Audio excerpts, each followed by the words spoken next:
নমস্কাৰ time eight চাই থকা প্ৰতিগৰাকী দৰ্শকক স্বাগতম জনাই ষ্টুডিঅ'ত মই শৰৎ গায়ন আৰু লৈ আহিছোঁ ply story present first on time eight big breaking. বজাৰ কৰি ঘৰলৈ উভতাৰ পথতে শোকাবহ ঘটনা। এগৰাকী যুৱকৰ সৈতে সংঘটিত হৈছে শোকাবহ ঘটনা। এই শোকাবহ ঘটনাত প্ৰাণ হেৰুৱাইছে দিলদাৰ হুছেইনে। এক ভয়ংকৰ পথ দুৰ্ঘটনা। বজাৰ কৰি ঘৰলৈ গৈছিলে, ঘৰলৈ উভতাৰ পথতে ভয়ংকৰ পথ দুৰ্ঘটনাত শোকাবহ ঘটনা সংঘটিত হৈছে দিলদাৰ হুছেইনৰ সৈতে। আমি জনাবলৈ চেষ্টা কৰিছো এই মুহূৰ্তত সমগ্ৰ খবৰ।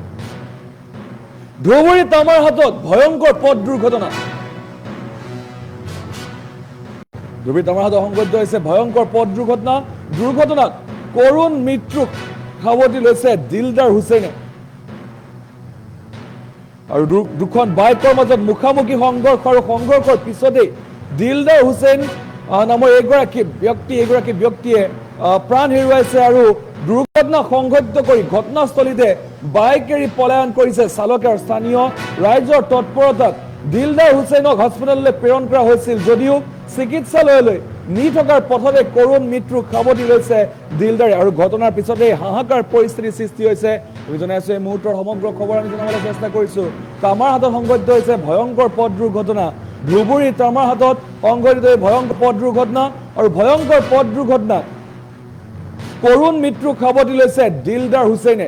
দুখন বাইকৰ মাজত মুখামুখি সংঘৰ্ষ আৰু মুখামুখি সংঘৰ্ষত দিলদাৰ হুছেইন নামৰ এইজন ব্যক্তিয়ে প্ৰাণ হেৰুৱাবলগীয়া হৈছে। ভয়ংকৰ পথ দুৰ্ঘটনা প্ৰাণ হেৰুৱাইছে আৰু বজাৰ কৰি ঘৰলৈ উভতি আহি থকাৰ পথতেই দুখন বাইকৰ মাজত মুখামুখি সংঘৰ্ষ হয় আৰু এই সংঘৰ্ষৰ ফলত এই গুৰুতৰভাৱে আঘাতপ্ৰাপ্ত হৈছিলে দিলদাৰ হুছেইন। আৰু স্থানীয় ৰাইজে দিলদাৰ হুছেইনক লৈ গৈছিলে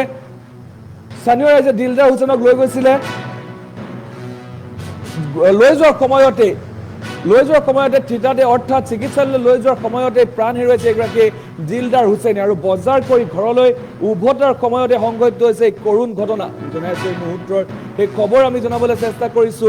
ধুবুৰীৰ তামাৰ হাতত সংঘটিত হৈছে এই ভয়ংকৰ পথ দুৰ্ঘটনা আৰু এই ভয়ংকৰ পথ দুৰ্ঘটনাত প্ৰাণ হেৰুৱাইছে দিলদাৰ হুছেইন নামৰ এইগৰাকী ব্যক্তিয়ে। আৰু বজাৰ কৰি ঘৰলৈ উভতাৰ পথতে এই কৰুণ ঘটনা সংঘটিত হৈছে এগৰাকী দিলদাৰ হুছেইনৰ সৈতে। আৰু বজাৰ কৰি ঘৰলৈ উভতিছিল আৰু যিহেতু দুখনকৈ বাইকৰ মাজত মুখামুখি সংঘৰ্ষ হয় আৰু এই সংঘৰ্ষৰ ফলতেই এই ভয়ংকৰ পথ দুৰ্ঘটনাৰ এই সংঘৰ্ষৰ ফলতেই প্ৰাণ হেৰুৱাইছে। আৰু এইগৰাকী হৈছে দিলদাৰ হুছেইন, যিগৰাকী ব্যক্তিয়ে এই ভয়ংকৰ পথ দুৰ্ঘটনাত প্ৰাণ হেৰুৱাইছে। আৰু চিকিৎসালয়লৈ যদিও লৈ যোৱা হৈছিলে এইগৰাকী দিলদাৰ হুছেইনক ঘটনাৰ পিছতে, কিন্তু চিকিৎসালয়ত গৈ থকাৰ পথতে প্ৰাণ হেৰুৱাইছে এইগৰাকী দিলদাৰ হুছেইনে। আমি জনাইছো এই মুহূৰ্তৰ সেই ডাঙৰ খবৰ আমি জনাবলৈ চেষ্টা কৰিছো। এক ভয়ংকৰ পথ দুৰ্ঘটনাত কৰুণ মৃত্যুক সাৱটি লৈছে দিলদাৰ হুছেইন নামৰ এগৰাকী ব্যক্তিয়ে। আৰু বজাৰ কৰি ঘৰলৈ উভতাৰ পথতেই কৰুণ মৃত্যুক সাৱটি লৈছে দিলদাৰ হুছেইনে। ডাঙৰ খবৰ। আৰু এই শোকাবহ পথ দুৰ্ঘটনাই জোকাৰি গৈছে তামাৰহাট অঞ্চল। দুখন বাইকৰ মাজত মুখামুখি সংঘৰ্ষৰ ফলত এই ভয়ংকৰ মুখামুখি সংঘৰ্ষৰ ফলত শোকাবহ কৰুণ ঘটনা সংঘটিত হৈছে এগৰাকী দিলদাৰ হুছেইনৰ সৈতে। আৰু ঘটনাৰ পিছতে সমগ্ৰ অঞ্চলজুৰি উত্তপ্ত পৰিস্থিতিৰ লগতে শোকাকুল পৰিৱেশে বিৰাজ কৰিছে। জনাইছো এই মুহূৰ্তৰ এই খবৰ। আৰু ঘটনাস্থলীত আৰক্ষী উপস্থিত দেখিবলৈ পোৱা গৈছে। আৰু আৰক্ষী উপস্থিত হোৱাৰ পিছতেই উত্তপ্ত পৰিস্থিতিৰ সৃষ্টি হোৱা দেখিবলৈ পোৱা গৈছে। ৰাইজে ক্ষোভত ফাটি পৰা দেখিবলৈ পোৱা গৈছে। আৰু দুখন বাইকৰ মাজত এখন বাইকৰ চালক সেই বাইকখন তাতে এৰি পলায়ন কৰিছে বুলি জানিব পৰা গৈছে। ধুবুৰী তামাৰ হাতত সংঘটিত হৈছে ভয়ংকৰ পথ দুৰ্ঘটনা। এই ভয়ংকৰ পথ দুৰ্ঘটনা কৰুণ মৃত্যুক সাৱটি লৈছে দিলদাৰ হুছেইনে। শোকাবহ পথ দুৰ্ঘটনা আৰু এই শোকাবহ পথ দুৰ্ঘটনা কৰুণ মৃত্যুক সাৱটি লৈছে। আৰু এই শোকাবহ পথ দুৰ্ঘটনাৰ পিছতে সমগ্ৰ অঞ্চলজুৰি শোকাকুল পৰিৱেশে বিৰাজ কৰিছে। প্ৰতিগৰাকী লোকে চকু পানী থকা দেখিবলৈ পোৱা গৈছে। আমার তামারটোতে অ্যাক্সিডেন্ট হল। অ্যাক্সিডেন্টটো আমার হল আজি আমার তামারটোতে ঘর, তার দিলদার নাম। কিন্তু তার বাইকের পাছফালে এজন 12 বছৰীয়া এটা ল'ৰা আছিল। দুৰ্ভাগ্যজনক যে অ্যাক্সিডেন্টকাৰী অ্যাক্সিডেন্ট কৰি পলায়ন কৰিছে।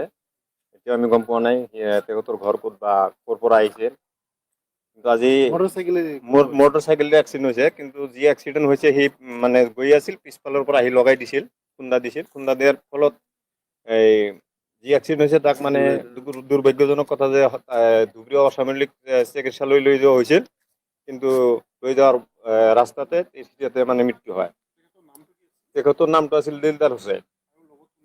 লগত আছিল মানে এটা ল'ৰা আছিল, মানে মানে সোহেল নাম বুলি জানিব পাৰিছো।